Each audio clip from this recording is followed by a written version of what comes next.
Next जो question है हमारा ये जनरल है। What are secrets of gaining high marks, what I should do in all. तो ये एक जनरल नेचर का क्वेश्चन है कि हाई मार्क्स को गेन करने के लिए जो है क्या सीक्रेट्स होनी चाहिए ओवरऑल। तो एज पर माय ओपिनियन एक तो ये है कि आपको हाई मार्क्स को गेन करने के लिए जो है जिस तरह भी हमने थोड़ी देर पहले जिक्र किया था कि आपको ऑर्डर ऑफ क्वेश्चन जो है वो थोड़ा सा माइंड में रखना चाहिए। कौन सा क्वेश्चन आपको अच्छी तरह से आता है वो उसको जो है प्रायोरिटी पे रखें। और जिस तरह जो है पीछे हमने ये डिस्कस किया है कि मैडम मरियम ने जो है आपको बताया कि जो क्वेश्चन आपको आते हैं उनको फर्स्ट एंड लास्ट नंबर पे रखें और डिटेल में एक्सप्लेन किया। तो ऑर्डरिंग योर क्वेश्चंस और सेकंड नंबर पे जो है आपकी प्रेजेंटेशन, ये बहुत मैटर करती है आपके मार्क्स के लिए, क्योंकि जब तक आपका जो है आंसर यूनिक नहीं होगा तो आपको जो है वो मार्क्स नहीं देगा। एवरेज मार्क्स होते हैं वो 5 to 6 होते हैं। तो जो स्टूडेंट्स जिनकी प्रेजेंटेशन नहीं होती और जो एवरेज किस्म का जनरल सा जो है जो कि नॉर्मली स्टूडेंट्स लिखते हैं आंसर लिखते हैं तो उनको 5 से 6 नंबर मिलते हैं। तो जो स्टूडेंट्स जो है उससे कहीं बेहतर लिखते हैं तो 7, 8, 9 नंबर मिलते हैं। अगर आपने 10 मार्क्स क्रॉस करने हैं जो कि उसके लिए काफ़ी जो है आपको एफर्ट्स चाहिए होती हैं, जिसको आप हाई मार्क्स कह सकते हैं। तो उसके लिए फिर आपको जो है रिटन प्रैक्टिस, रिटन स्पीड होनी चाहिए और आपको जो है क्वेश्चन का ऑर्डर्स और प्रेजेंटेशन पर्टिकुलरली जो है और आपका जो मटेरियल है वो बहुत ही क्वालिटी और ऑर्गेनाइज्ड होना चाहिए। ऑर्गेनाइज्ड का मतलब ये है कि आप जो भी आर्गूमेंट लिखें उसमें आप आर्गूमेंट को थोड़ा सा एक्सप्लेन करें, उसकी एग्जांपल दें, उसकी एविडेंस दें। ये ना हो कि पहले एग्जांपल हो फिर आर्गूमेंट एक्सप्लेन हो रहा हो फिर एंड पे एविडेंस हो। This will be an unorganized paragraph. तो आपका पैराग्राफ ऑर्गेनाइज्ड होना चाहिए। पहले एक्सप्लेन करें उस चीज़ को, फिर उससे रिलेटेड जो है आप एग्जांपल दें, एविडेंस दें, ठीक है, फैक्ट फिगर्स वगैरह पुट करें एविडेंस के फॉर्म में और पैराग्राफ को कंप्लीट करके नेक्स्ट पे शिफ्ट करें। तो ये ऑर्गेनाइजेशन ऑफ योर पैराग्राफ ये भी बहुत इम्पोर्टेंट है। और उसके अलावा जो है हाई मार्क्स को गेन करने के लिए है कि आपको जो है बहुत सारी चीज़ें मेमोराइज करनी चाहिए। अगेन वही बात है कि शॉर्ट नोट्स होंगे तो आप उनको मेमोराइज करेंगे, ठीक है।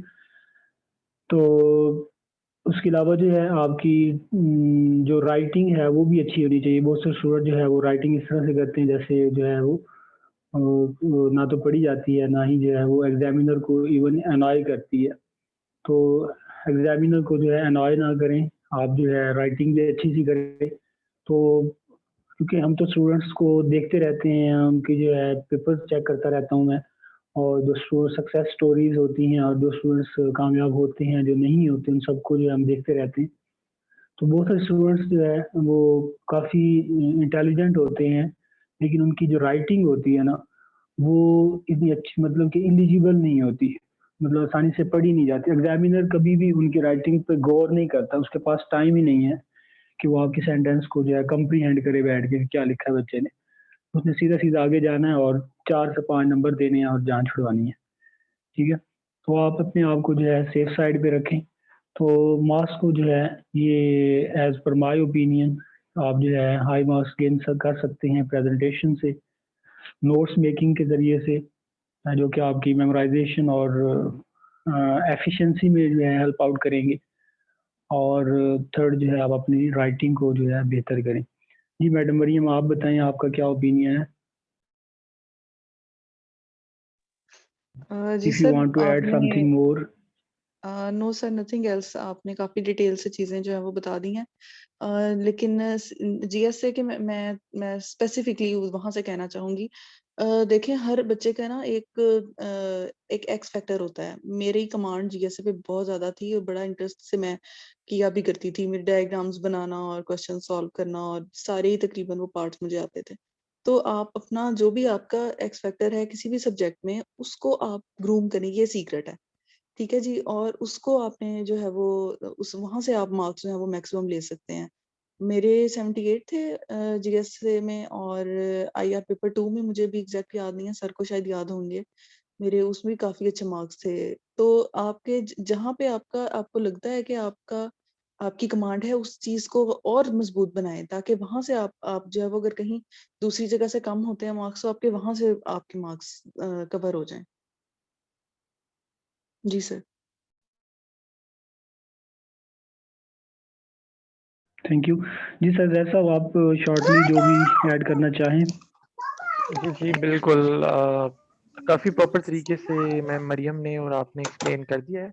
मैं इसमें बिल्कुल मैम मरियम ने बड़ी खूबसूरत बात की है कि हर बंदे का, हर स्टूडेंट का एक अपनी स्ट्रेंथ होती है। अपनी स्वॉट एनालिसिस करें, देखें आपकी स्ट्रेंथ क्या है, and play your cards. I knew my strength.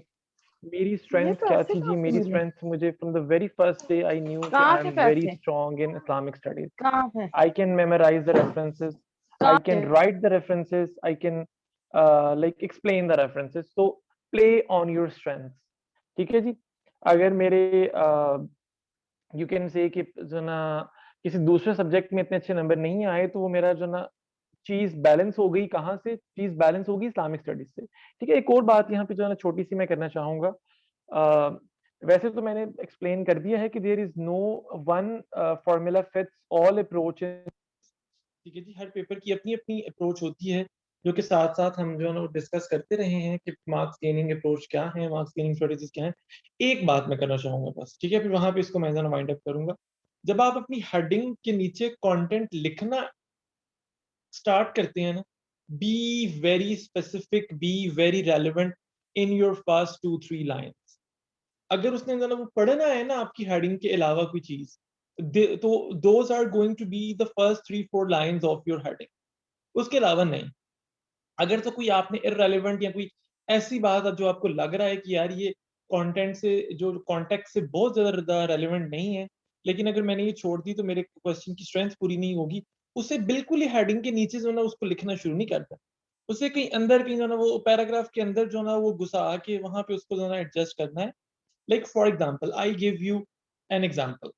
आप पाकिस्तान के इकोनॉमिक क्राइसिस की बात कर रहे हैं ना, वहां पे जी लाइक फॉर एग्जांपल आपने हेडिंग बनाई हुई है जी, डिटीरियोरेटिंग एलएसएम्स एंड इग्नोर्ड एसएमईज। अब इसके नीचे जो ना, how I started my paragraph, I started according to first quarterly report of State Bank of Pakistan, the large scale manufacturing firms have shown negative growth by 5.9%, right? And inflation or consumer price index has enhanced by 11.5%। तो examiner बड़ा Impress होगा। एक और example सुने जी, economic challenges की तरफ ही आ जाए। Economic challenges में बात हो रही है जी, lack of technology and research and innovation. ठीक है जी, ये इकोनॉमिक जो है ना इंडस्ट्रियल सेक्टर में बहुत बड़ा इकोनॉमिक चैलेंज है। तो उसको हेडिंग मैं कहाँ से स्टार्ट करता था जी?